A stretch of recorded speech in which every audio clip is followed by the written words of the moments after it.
Hello, it's The Guardian's Peter Bradshaw here with this film review channel, presenting a tasty tuna mayo mix of comment and insight in a sesame seed bap of criticism. And let me nudge you to subscribe and leave a comment, and also to buy my book, The Body in the Mobile Library and Other Stories. As producer and lead actor, Cillian Murphy has brought to the screen small things like these.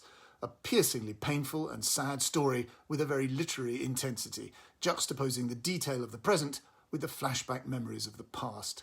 It is about Ireland's notorious Magdalene laundries, the church's homes for unwed mothers who were, once upon a time, made to work in an atmosphere of wretchedness and shame and had their babies taken away and sold to foster parents from the United States.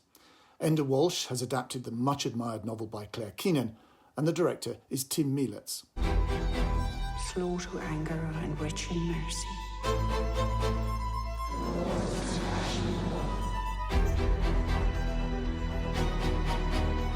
No, don't be thinking you're in any trouble.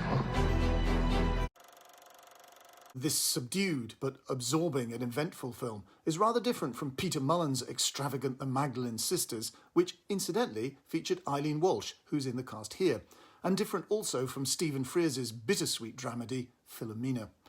Cillian Murphy shows us once again his sightless stare of fear and pain, the witness to something terrible, not just in the outside world, but within himself.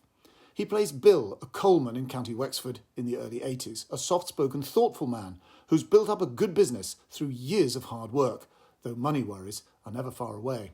He's married to Eileen, played by Eileen Walsh, and they have many daughters, whose education comes courtesy of the Catholic Church, and whose future weddings will doubtless cause much more worry and expense. And then the film shows something breaking his gloomy pain into the open, a terrible revelation that he's somehow been expecting. Delivering coal one day to the church laundry, a place from which the locals usually avert their eyes as if from Dracula's castle, he walks straight in and sees the terrified girls for himself, like abused serfs. Each of them, he realises, resembles his own poor unmarried mother, who would most assuredly have ended up in a place like this had she not been taken in by a wealthy local woman. And the church sister, a dead-eyed performance of cool bureaucratic tyranny from Emily Watson, is icily aware that Bill is now in possession of a secret that could damage her, and as a man, his possible objection would carry far more weight than one from the town's women. But she has his daughter's educational future in her hands.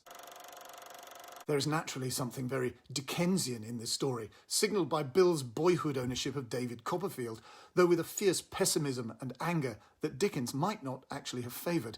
And the ending is deeply strange. Is it actually happening or not?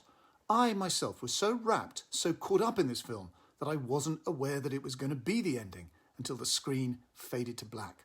Such an absorbing, committed drama. That would appear to be it for another week. Please give this vlog a like and a share. Please subscribe to this channel and leave a comment. And remember, as a subscriber, you are a member of this channel's family. And as such, you have my unconditional love on one condition. You buy my new book, The Body in the Mobile Library and Other Stories. See you next time.